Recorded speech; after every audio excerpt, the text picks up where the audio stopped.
안녕하세요. 엔딩 요정 허유 김동현입니다. 원래 제일 마지막 순서가 재미가 없고 어려운 내용을 한다고 해서 마지막 순서라고 하더라고요. 그래서 제가 마지막으로 하게 되었고요. 저는 송대 명리학의 발전사 연구에 대해서 발표를 하게 되었습니다. 사실은 이거 내용은 제 석사 논문 내용이고 자꾸 발표를 하라고 해서 하는 거고요. 일단 천천히 설명을 드리도록 하겠습니다. 제가 이 논문을 쓰게 됐고 왜 이런 데 관심을 가지게 되었냐라고 이렇게 많이들 물어보세요. 그 이유가 뭐냐면은 과거의 명리학을 바라보던 시선과 지금 우리 세대에서 바라보고 있는 명리학에 대한 시선이 너무나도 차이가 크더라고요. 과거에는 명리학이라는 게 그냥 길흉화복을 본다던가 운세를 보는 그러한 용도, 그리고 이제 사람들이 그렇게 원하셨다라고 하신다면은 요즘 20대 중심으로 명리학이 소비되고 있는 이 패턴이 명리학이라는 것은 통계다, 아니면은 과거부터 누적되어 있던 데이터로 하는 데이터 사이언스다라는 그러한 인식들이 되게 많습니다. 실제로도 그러한 내용에 대해서 이렇게 인터넷 글이나 아니면 이제 홍보 자료로 많이들 활용하고 계시는데요. 그러한 인식의 변화가 생기게 된 계기는 무엇일까? 그리고 이렇게 인식이 바뀌게 된다면은 명리학을 하는 우리들은 조금 이제 다른 식으로 어필을 한다던가 용어를 써야 되지 않을까라는 그러한 내용에서 이번 연구가 시작되게 되었습니다. 저는 이제 거기서 이제 이렇게 고민을 해봤어요. 그럼 명리학이라는 건 어디서 시작이 되었을까? 명리학이라는 건 왜 만들어졌을까? 명리학을 우리는 왜 쓰고 있을까라는 고민을 좀 해봤어요.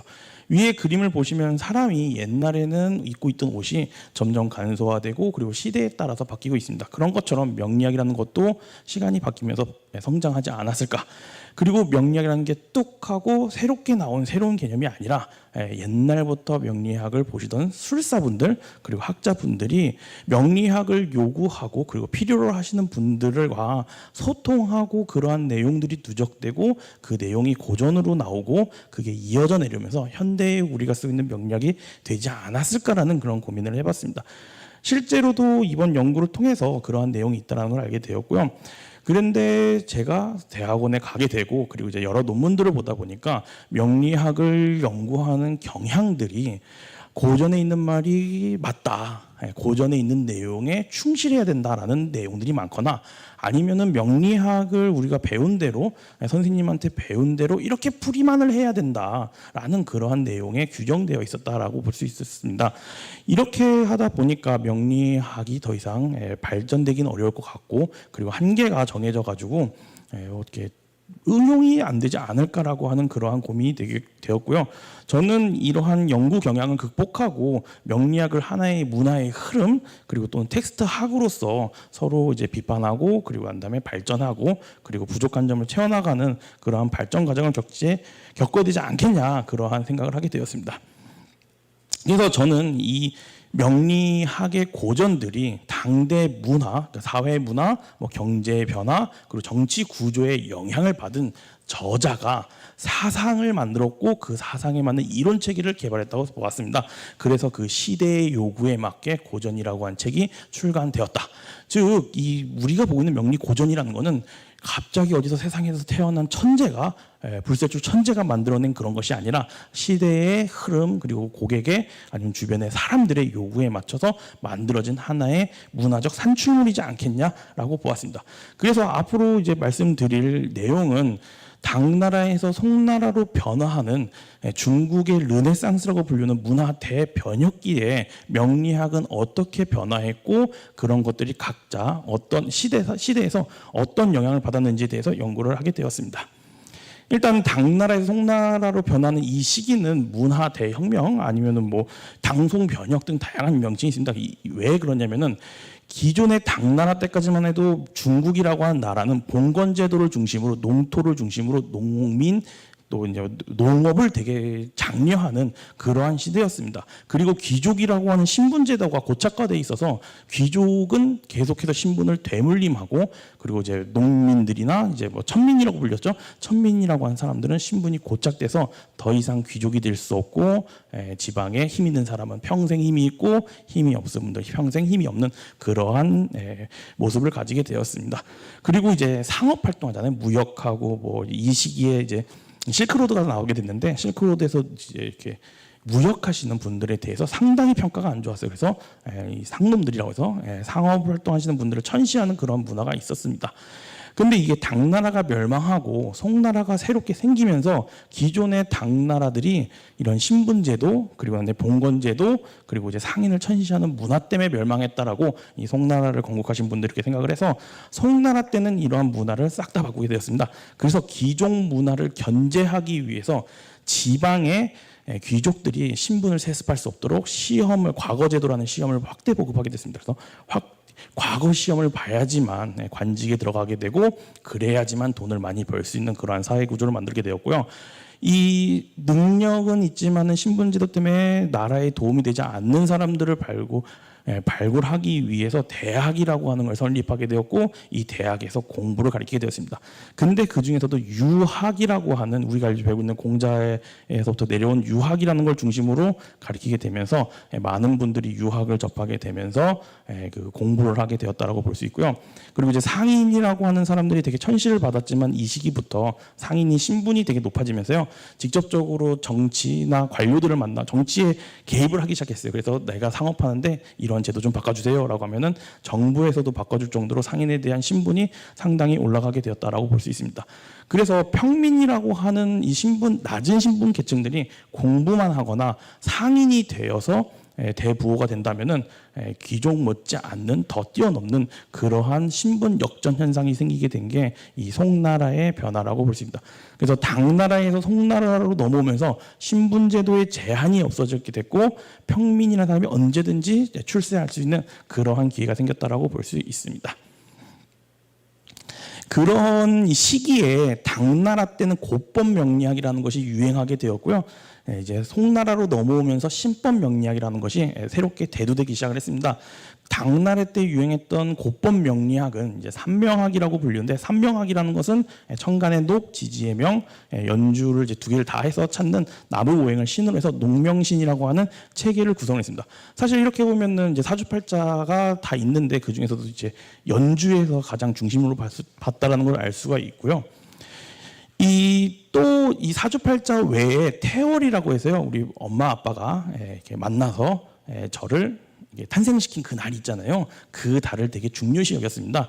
그 달이 무엇이냐라고 이렇게 보면 옥조지능신경이라고 고법에 해당하는 책이 있는데 그 책에서 부모와 조상의 영향을 받을 수 있기 때문에 태월이라는 걸 봐야 된다라고 나와 있습니다.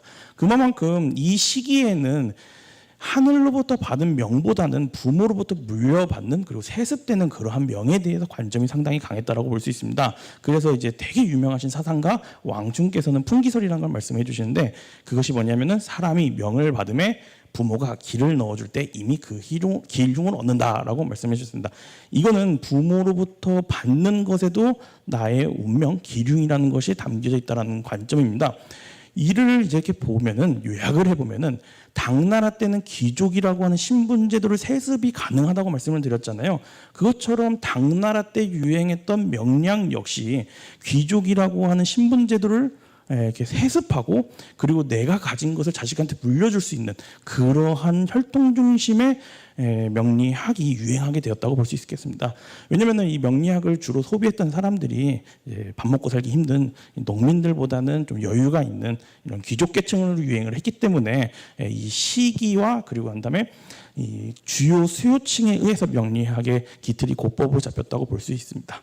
하지만 이제 송나라로 넘어오면서 신법 명리가 대두되는 이 시기는 서민 문화라고 하는 것이 꼽히게 되었습니다. 그래서 서민 문화가 꼽히다 보니까 명리학을 중요하게 여기는 그 기준점이 좀 변화가 생겼어요. 그게 뭐냐면 자연의 법도가 사실을 운행하는 것다라는 것처럼 자연의 법도에 맞게 명리학을 봐야 되지 않겠냐라는 그런 내용도 나오게 되고요. 귀천을 알고자 하면 먼저 원령인 재강을 살펴봐야 된다. 다음으로 일용을 판단하려면 오로지 일간을 사용하는 것이 주와 본이 되어야 한다라는 문구처럼 원령과 일간을 중심으로 보는 게 맞지 않겠냐라는 이런 얘기들이 나옵니다. 그렇다면은 당나라에서 연주 중심 그리고 태월을 보던 그러한 내용과는 아주 큰 차이가 생겼다라고 볼 수 있습니다.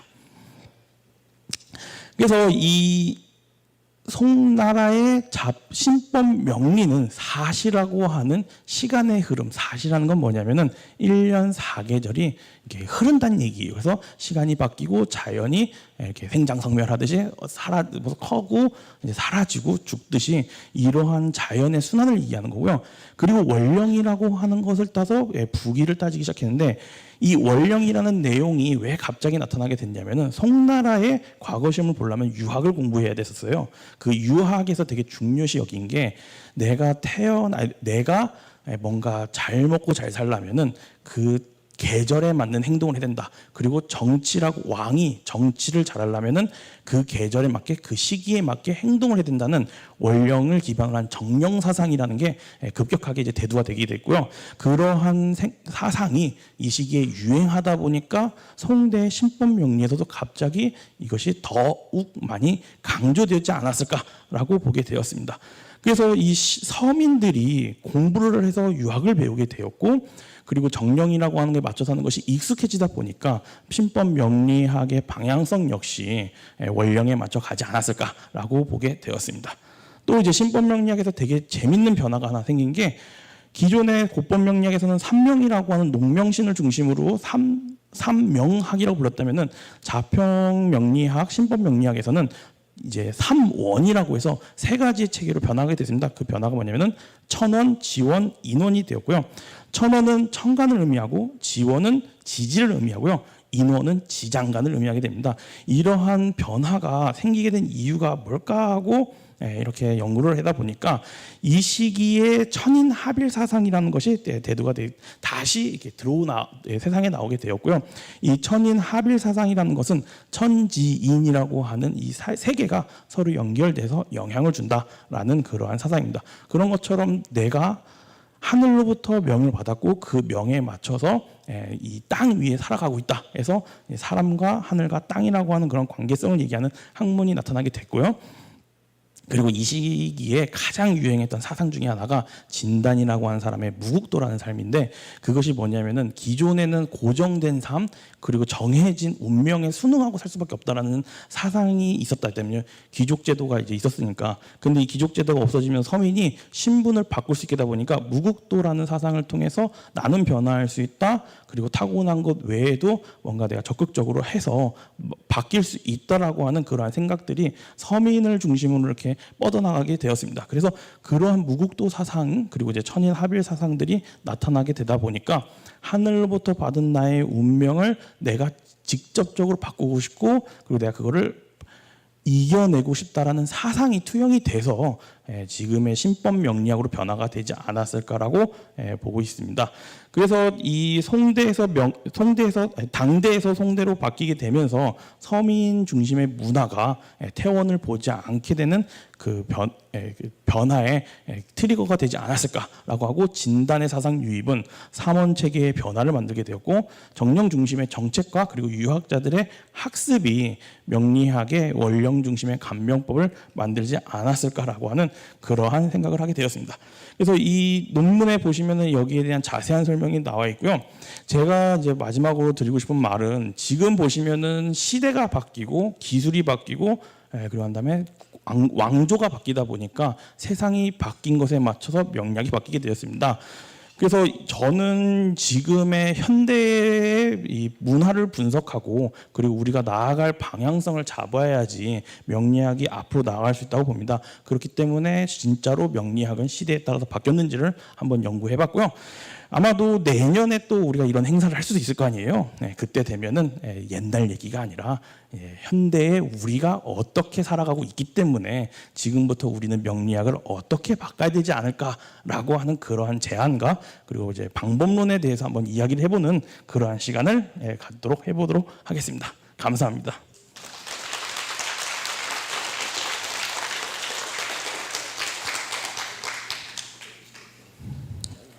제가 알아서 해요? 질문 주실 분 계십니까? 섭섭해요. 여기 뒤에 계시네요.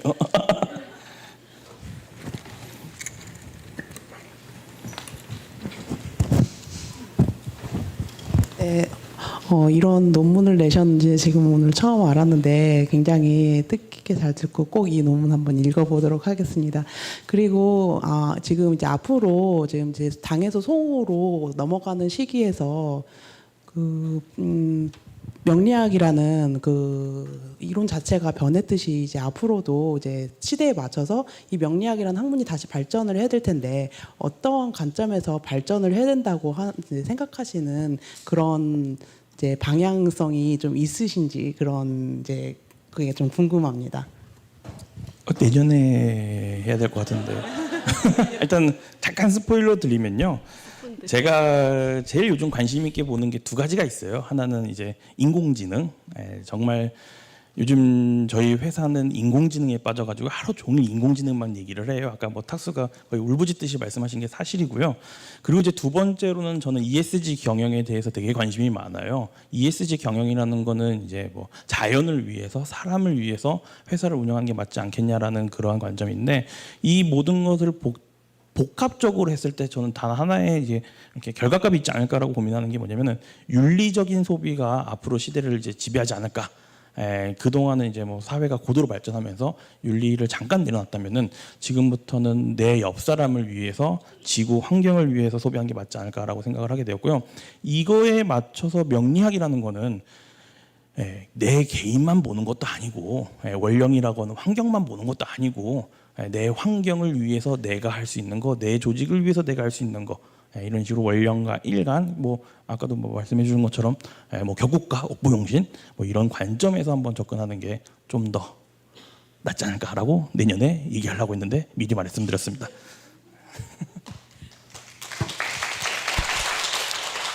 혹시 또 질문 있으실까요? 예.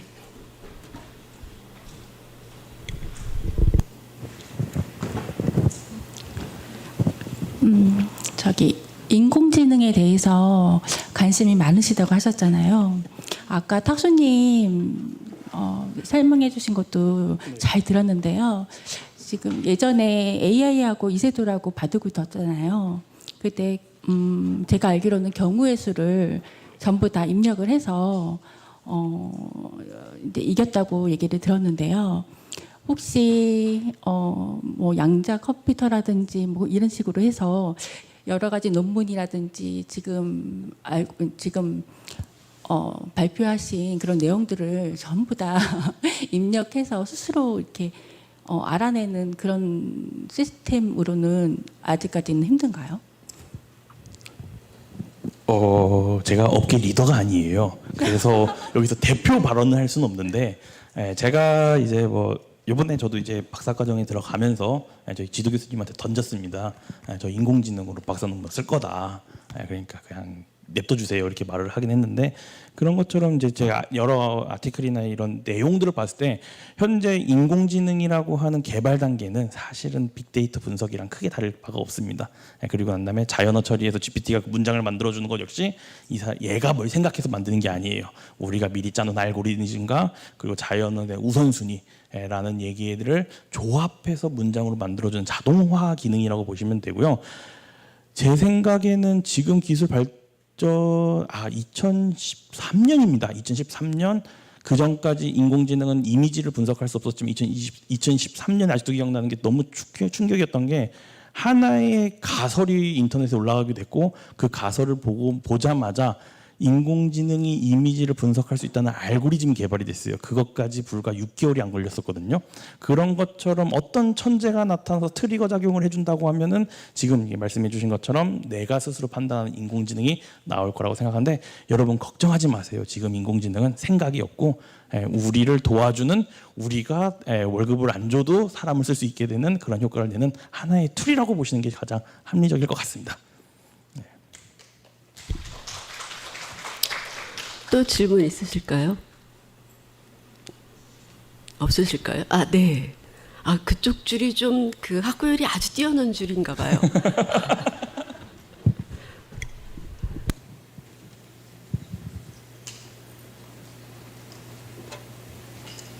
굉장히 감동 있게 말씀을 잘 들었습니다.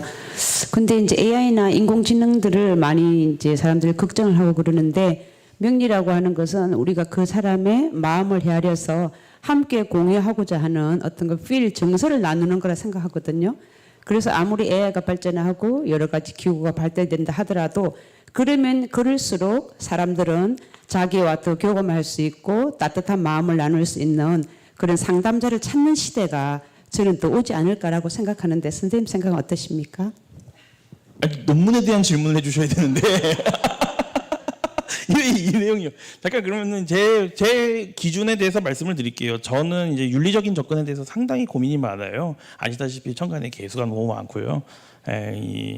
소심하기도 하고 그래서 그런 고민을 정말 많이 했어요. 그래서 더 큰 만세력이란 건 이걸 개발을 하게 됐고 사실은 얘가 이제 데이터를 기반으로 만들게 된 거고요. 얘가 이제 조만간 GPT가 입력이 될 거예요. 그럼 자동 문장화 기능까지도 들어가게 될 건데요. 저희 회사의 방침은 딱 하나예요. 더 큰 만세력은 그러니까 상담을 원하는 내담자 기준에서 만들지 않는다.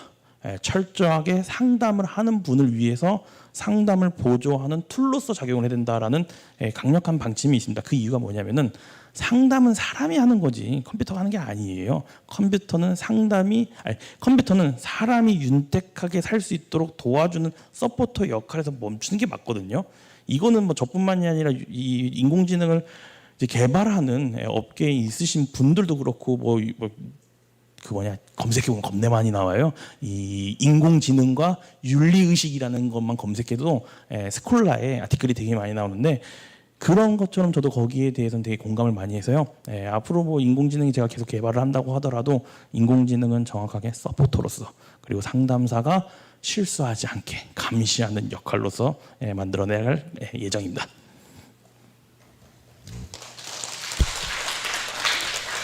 그 질문에는 제가 한 가지를 더 보태드리자면 창강 선생님께서는 상담사를 바라보면서 공부는 못해도 된다, 실력은 없어도 된다, 감성이 중요하다라고 말씀하셨습니다.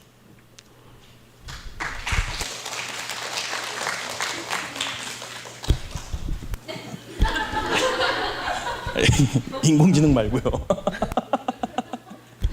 자, 더 질문 또 있으세요? 네.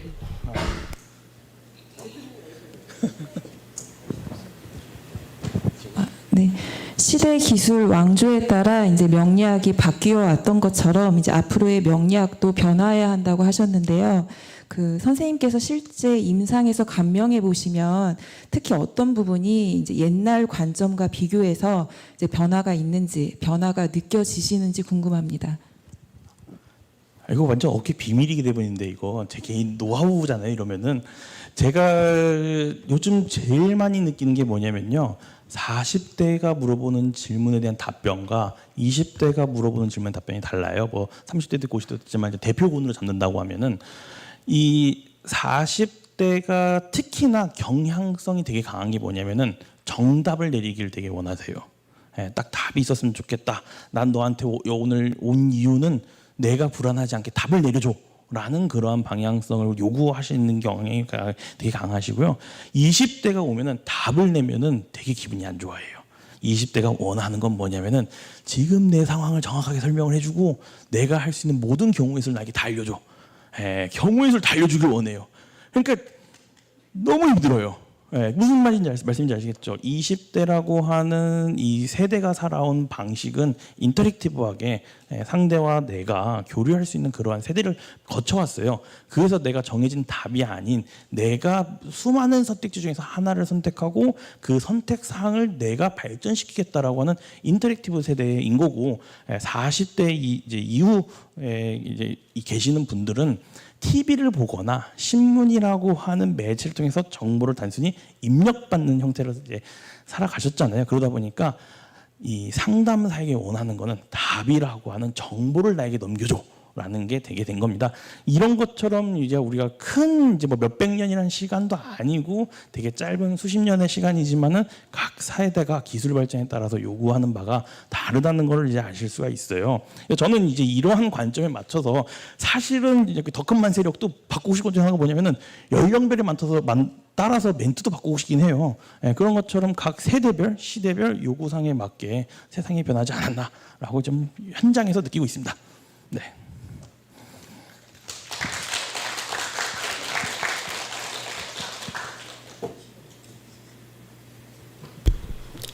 혹시 질문 더 있으실까요? 손을 떨고 계시는 겁니까 지금? 아니 제가 너무 네. 질문이 없으시면 네, 이걸로 발표 순서는 마치는 걸로 하겠습니다.